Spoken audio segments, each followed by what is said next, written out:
Hello guys, Gita ഗോവിന്ദം പുത്തൻ വിശേഷങ്ങളിലേക്ക് എല്ലാവർക്കും സ്വാഗതം. അപ്പോൾ നമ്മൾ കണ്ടിരുന്നു നമ്മുടെ മാർഗഴി അറയ്ക്കൽ വീട്ടിൽ കയറി കൂടിയത്.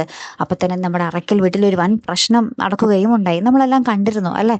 അപ്പോൾ നമ്മുടെ ഗോവിന്ദാണെങ്കിൽ നമ്മുടെ ഗീതുവിനോട് നമ്മൾ സത്യദാസിന്റെ കാര്യം മറച്ചു വെച്ചാണ് സംസാരിക്കുന്നത്. ഗീതു ആണെങ്കിൽ തിരിച്ച് ഇങ്ങോട്ടും അനാർക്കലിയുടെ മകളാണ് രഞ്ജു എന്ന സത്യം നമ്മുടെ ഗോവിന്ദനോട് അറിയിച്ചിട്ടില്ല.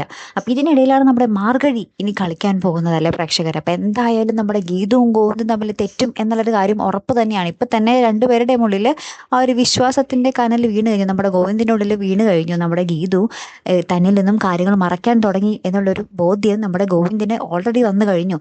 അപ്പൊ ഇതിനിടയിൽ നമ്മുടെ മാർഗഴിയും കൂടി വരുമ്പോഴുണ്ടാകുന്ന അവസ്ഥ അതിഭീകരം തന്നെ ആയിരിക്കും അല്ലെ പ്രേക്ഷകരെ. പോരാത്തതിന് ഇപ്പോൾ പ്രിയമോളുടെ കാര്യം പറഞ്ഞ അറയ്ക്കൽ വീട്ടിൽ പ്രശ്നമാകുന്നുണ്ട്. പിന്നെ എന്തായാലും ക്ലൈമാക്സിലേക്ക് അടുക്കുമ്പോൾ എന്തായിരിക്കും സ്ഥിതി? നമ്മുടെ ഗീതവും ഗോവിന്ദും അടിച്ച് പിരിയുന്ന ഒരു രംഗങ്ങളായിരിക്കുമോ? അതിനു മുന്നിൽ നമ്മുടെ ഗീതുവിന്റെ കുഞ്ഞിനെ കാണിച്ചാൽ അത്രയും സന്തോഷമല്ലേ. എന്തായാലും കാത്തിരുന്ന് തന്നെ കാണാട്ടോ. അപ്പോൾ അടുത്തൊരു വീഡിയോയുമായി വരുന്നത് വരയ്ക്കും ഗുഡ് ബൈ.